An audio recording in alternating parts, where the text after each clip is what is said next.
луѓето не забораваат.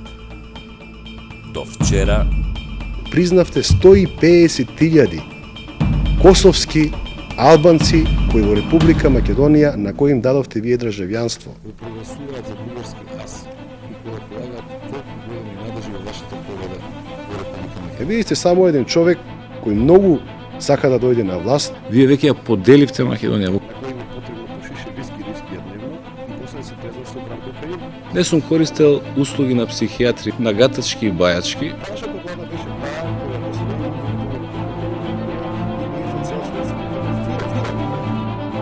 од денес